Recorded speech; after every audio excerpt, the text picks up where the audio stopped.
اور ہماری زندگی میں جتنی بھی چیزیں جڑتی ہیں دین ان سارے موضوع پر گفتگو کرنے کا ہنر رکھتا ہے، اور ہر طریقے سے دین ہماری رہنمائی کرتا ہے۔ آج تک کوئی مائی کا لال یہ نہیں بتا سکا کہ ہماری زندگی میں یہ موڑ آ گیا ہے، اس کا جواب دین میں نہیں ہے۔ آج تک کوئی مائی کا لال نہیں بتا سکا۔ قیامت تک جتنے مسئلے پیدا ہوتے رہیں گے، اٹھتے رہیں گے، جنم لیتے رہیں گے، دین میں سب کا جواب موجود ہے، کیونکہ یہ دین قیامت تک چلنے والا دین ہے۔ صبح قیامت تک اسے چلنا ہے، تو اب ظاہر سی بات ہے کہ جسے قیامت تک چلنا ہو تو قیامت تک جو بھی مسائل اٹھ سکتے تھے، جو بھی سوالات ہو سکتے تھے، ان سبوں کا جواب اس دین میں رکھ دیا گیا۔ اس دین میں وہ سارے جوابات موجود ہیں، وہ ساری چیزیں دین میں۔ ہم ایک مکھی مچھر کے قانون سے لے کر کے انسانوں کے قانون تک، یہاں تک کہ ایک رذیل جانور کتے کے ساتھ کیسا برتاؤ ہونا چاہیے، یہاں تک دین میں موجود ہے۔ سارے حقوق دین میں، ساری چیزیں دین میں رکھی گئی۔ تو اب یہ کہہ لیجئے کہ دین ایک ماں کی حیثیت رکھتا ہے اور ہم بچے کی حیثیت رکھتا ہے۔ دین ایک ماں کی حیثیت رکھتا اور ہم اس کے آگے ایک بچے کی حیثیت سے ہیں، کہ ہم پگھوڑے میں کیسے رہیں دین بتاتا ہے، جوانی میں کیسے رہے دین بتاتا ہے، بڑھاپے میں کیسے رہے دین بتاتا ہے، بیٹی کے ساتھ کیسا معاملہ ہو دین سکھاتا ہے، بہن کے ساتھ کیسا معاملہ ہو دین بتاتا ہے، بیوی کے ساتھ کیسا برتاؤ ہو دین بتاتا ہے، ماں کے ساتھ کیسا برتاؤ ہو دین بتاتا ہے، بیٹوں کے ساتھ کیسا برتاؤ ہو دین بتاتا ہے۔ یہ ساری چیزیں دین سکھاتا ہے۔ تو اب دین سکھاتے سکھاتے 1400 صدیاں گزر گئی اسے ہمیں سکھاتے ہوئے۔ 1400 صدیاں گزر گئی اس کو ہمیں سکھاتے ہوئے۔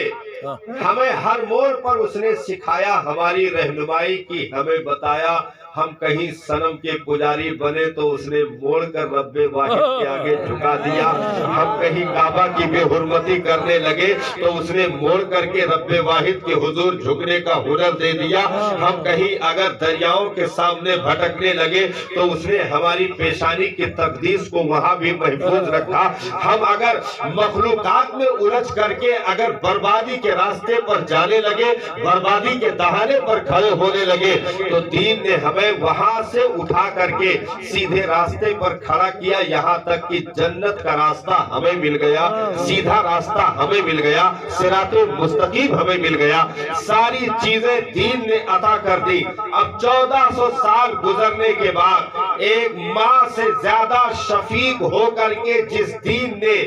ان بچوں کو پالا ہو اور ان کی پرورش کی ہو، ان کی زندگی کو پروان چڑھایا ہو، 1400 صدیاں گزرنے کے بعد یہ بچے پھر مڑ کر کے اسی دین کو آنکھیں دکھانے لگے اور یہ کہنے لگے دین تجھ میں یہ کمزوری ہے، دین تیرا یہ قانون غلط ہے، دین تیرا یہ راستہ صحیح نہیں ہے، دین جو تو نے یہ قانون بنایا یہ درست نہیں، اس کو بدلنا چاہیے، دین تیرا یہ قانون صحیح نہیں ہے۔ تو دنیا منہ پر تھکے گی کہ 1400 سال تک جس دین نے بچوں کی طرح تمہیں پال کر کے جوان کیا، آج تم نے اٹھ کر کے دین کو آنکھیں دکھانا شروع کر دی کہ پردے کا معاملہ غلط ہے، طلاق کا معاملہ غلط ہے، حلالے کا قانون غلط ہے۔ اس طریقے پر آج اگر کوئی مائی کا لال اٹھ کر کے دین کو صحیح کرنے کی کوشش کرے گا تو اس کی نسلوں تک ناپ کر صحیح کیا جائے گا۔ دین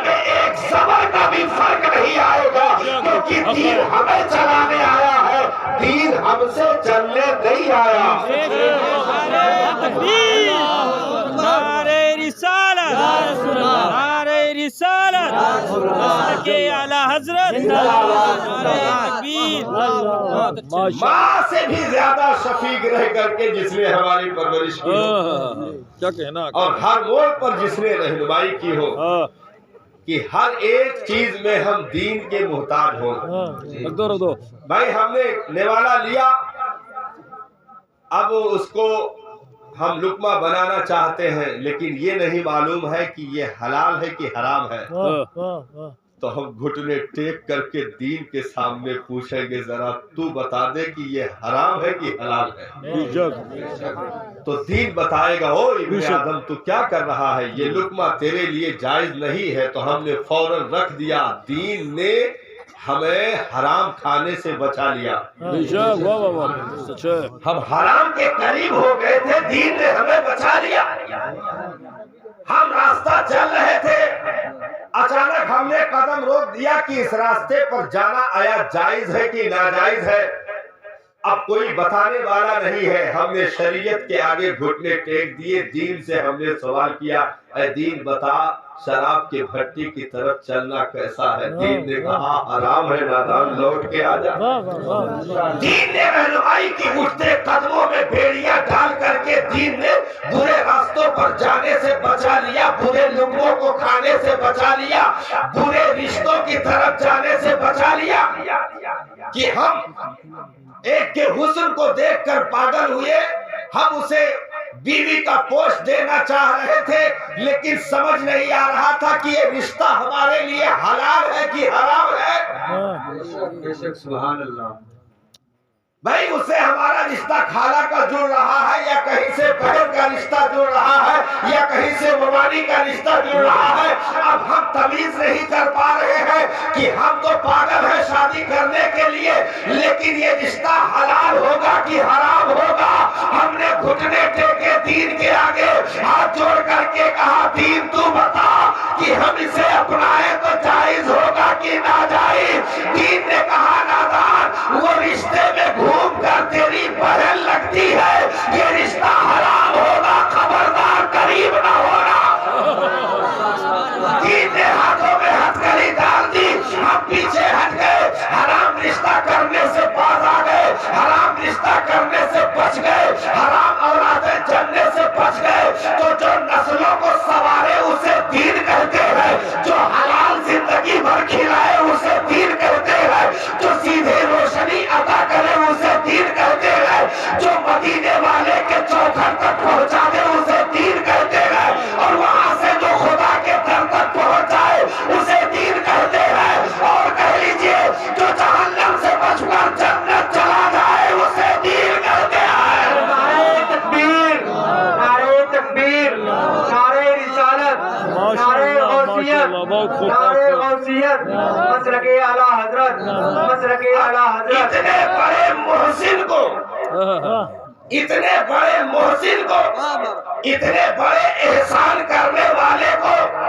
اگر یہ بچے جو 0 پوائنٹ کی بھی حیثیت دین کے آگے نہیں رکھتے، وہ اٹھ کر کے دین کو آنکھیں دکھائیں اور چینلوں پر بیٹھ کر ڈیبیٹ کریں اور دین کو سدھارنے کی کوشش کریں معاذ اللہ، تو پھر زمین کا کلیجہ نہ پھٹے گا، آسمان کیا ٹوٹ کر نہ بکھرے گا، کیا ان کی زندگیاں جہنم نہ بنے گی کہ جس دین نے تم کچھ بھی نہیں تھے، 0 سے اٹھا کر کے کرمنا بنی آدم کا تاج پہنا دیا، اشرف المخلوقات کی گنتیوں میں کھڑا کر دیا، جس دین نے تمہیں تمام امتوں میں سب سے بڑی فضیلت عطا کر دی، جس دین نے تمہیں زندگی ہی میں جنتی ہونے کی بشارت دے دی، جس دین نے تمہیں ماں کے پیٹ ہی میں 14 پارے کا حافظ کر دیا، قرآن کا حافظ کردار دیا، اسی دین کو اگر آنکھیں دکھاؤ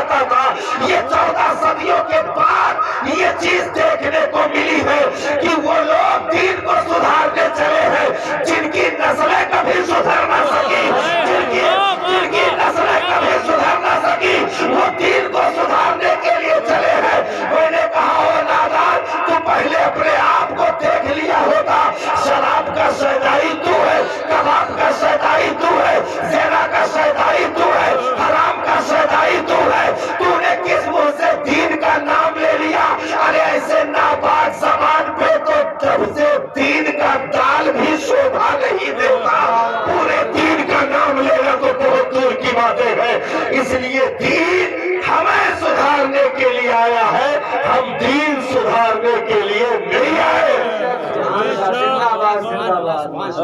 آج لوگ اصلاح کرنے بیٹھے ہیں۔ ہم نے کہا اگر یہ اصلاح کا حیضہ اسی طرح بڑھتا رہا تو کل کو یہاں سے آگے ہو کر اور چیزیں بھی سدھارنے کی کوشش کریں گے۔ ارے بھائی وہ پرانا زمانہ تھا جب لوگ فرصت میں ہوا کرتے تھے تو 5 وقت کی نمازیں پڑھ لیا کرتے تھے، بہت زیادہ کھیتی باڑی کا مسئلہ صرف ہوتا تھا، نہ کارخانے کا مسئلہ ہوتا تھا، نہ فیکٹری کا مسئلہ ہوتا تھا، نہ بڑی جو ہے کمپنیوں کا مسئلہ ہوتا تھا، لوگ فرصت میں ہوتے تھے تو 5 وقت پڑھنا بہت آسان تھا۔ اب ہمارے دور میں جو کہ ترقی یافتہ دور ہے، ٹیکنیکل دور ہے، یہ آج جو ہے سوشل میڈیا کا دور ہے اور زندگی بہت مصروف ہو چکی ہے، تو مولانا ایسا کچھ کیا جائے کہ پورے گاؤں کی پنچایت بلائی جائے اور سب لوگ بیٹھ کر کے مشورہ کریں آپس میں۔ دیکھیے گاؤں کا آدھا آدمی فیکٹری سے جڑا ہوا ہے، آدھے سے زیادہ لوگ گل بناتے ہیں، آدھے سے زیادہ لوگ گنا بیچتے ہیں، آدھے سے زیادہ لوگ بیٹھوری کرتے ہیں، آدھے سے زیادہ لوگ گیہوں کے پیچھے دوڑتے ہیں، تو مولانا کہاں فرصت رہ جاتی ہے؟ ظہر اور عصر کو ہمارے حساب سے مولانا مائنس کر دینا چاہیے، مائنس کر دینا چاہیے۔ اور رہا فجر کا معاملہ تو مولانا دیکھو بیچارے تھکے مادے کھیت میں دوڑے، بیل کے پیچھے دوڑے، جو ہے بیل گاڑی کے پیچھے دوڑے، دنیا بھر کی دوڑ بھاگ، الیکشن آئے تو ووٹ کے پیچھے دوڑے، تو بہت تھکے رہتے ہیں۔ اس لیے صبح صبح آنکھ نہیں کھل پاتی ہے تو مولانا ایسا کرو فجر 9:30 بجے کر دو۔ ہاں تو یہ ترمیم شروع ہو جائے گا، 5 کے بجائے 3 وقت کی نماز بچے گی، اور جو ٹائمنگ ہے وہ ٹائم ہٹا کر اپنی طبیعت کے اعتبار سے لوگ پڑھنا شروع کر دیں گے۔ اب وہاں دیکھو وہ دور تھا جب 40 دن خود نبی کے گھر میں چولہے میں آگ جلنے کی نوبت نہیں آتی تھی، ایک کھجور پہ کئی لوگ گزارا کر لیتے تھے، وہ سوکھی جو کی روٹی اور وہ پیٹ پہ پتھر، وہ دور الگ تھا مولانا۔ اب سب ہرا بھرا دور ہے، ہاں منہ کھولو تو بجائے پھل کے پورا ٹھیلا منہ میں گھس جائے، بڑا پڑا اتنے فروٹس ہیں، اتنے سارے انواع اقسام کی چیزیں سب لگی ہوئی ہیں، تو اب روزہ رکھنے کی مولانا ضرورت نہیں ہے۔ سچ ہے، پہلے بھوکے تھے، پہلے سب وہ سب نہیں اٹھتا تھا، تو جو ہے بہتر ہے کہ ایسے بھوکھو نہ مرو، روزے کا نام دے کر کے بھوکھا رہو تاکہ عبادت کا بھی ثواب مل جائے۔ لیکن اب روزہ رکھنے کی ضرورت نہیں مولانا، کیا چیز موجود نہیں ہے؟ پانی ہمارے پاس، کھانا ہمارے پاس، دانا ہمارے پاس، وجود چوہلا ہمارے پاس، ہم تو روزانہ مہمانوں کو اتنا صاحب کھلا دیتے ہیں جتنا لوگ افطار میں اکٹھا کرتے ہیں، اب روزے کی ضرورت نہیں ہے۔ اور مولانا ایسا کچھ اگر دین کا کچھ کام کرنا چاہتے ہو، ادا کرنا چاہتے ہو، تو کہتا ہاف کر دو، آدھے دن کا روزہ، آدھے دن کا روزہ، لوگ 12 بجے تک اچڑ کے کھائیں، اس کے بعد پھر مغرب تک تھوڑا صبر کر لیں، اس کے بعد پھر اچڑ کے کھائیں، کوئی دقت نہیں۔ تو ہم نے کہا کہ پھر دین نہیں تیرے چوچو کا مربع بن جائے گا۔ پھر چلے تھے دین بنانے کے لیے، دین تو بن نہ سکا صاحب، وہ تمہارے ہاتھوں کا کھلونا بن کر رہ گیا۔ اسی لیے دین کو اوپن کر کے نہیں رکھا گیا، دین کو لاک کر دیا گیا۔ دین اوپن کر کے نہیں رکھا گیا کہ ایسے چوطرفہ دروازہ کھول دیا جائے، جو چاہے مرضی گھسے، جو چاہے اس میں گھسائے، جو چاہے نکالے، اپنی طبیعت کا معاملہ ہے نا، لاک کر دیا، لاک کر دیا، جیسے نبوت کو لاک کر دیا، نبوت کو جیسے لاک کر دیا، خاتمیت کا مہر دوش مصطفیٰ پر لگا کر لاک کر دیا۔ اب کوئی بنے گا تو اس کے ماں تک باپ تک نسلیں تو ناپی جائے گی، نبی نہیں مانا